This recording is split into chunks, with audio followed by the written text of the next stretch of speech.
আসসালামু আলাইকুম ওয়ারহমাতুল্লাহ।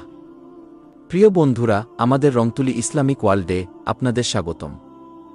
একদিন এক শিয়াল বনের মধ্যে হাঁটছিল, আনমনে সে একটি কুয়ার মধ্যে পড়ে গেল। অনেক চেষ্টা করেও সে সেই কুয়া থেকে বেরোতে পারল না।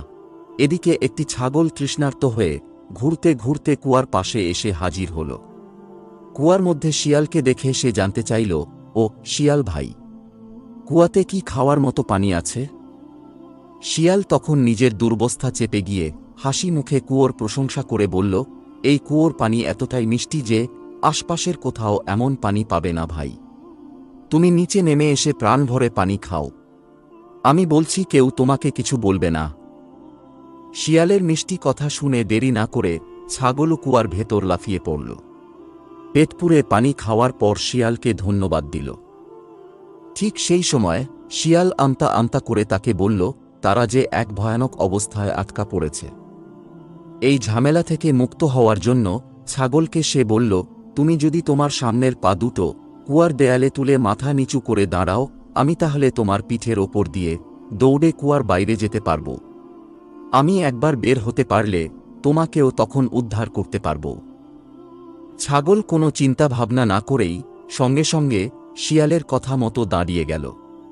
শিয়াল লাফ দিয়ে ছাগলের পিঠে চড়ল, তারপর নিরাপদে কুয়ার বাইরে এসেই দিল এক দৌড়। ছাগল তখন শিয়ালকে বলল, তুমি তো বলেছ আমাকেও তুলবে, তাহলে চলে কেন যাচ্ছ? তুমি তো শর্তভঙ্গ করছ।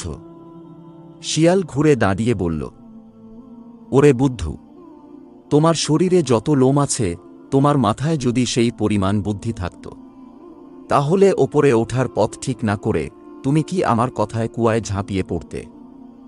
যেই কুয়া থেকে বের হওয়ার উপায় তোমার জানা নেই, সেই বিপদের দিকে কেউ নিজেই নিজেকে এইভাবে ঠেলে দেয়, তুমি কুয়াতেই আটকে থাকো।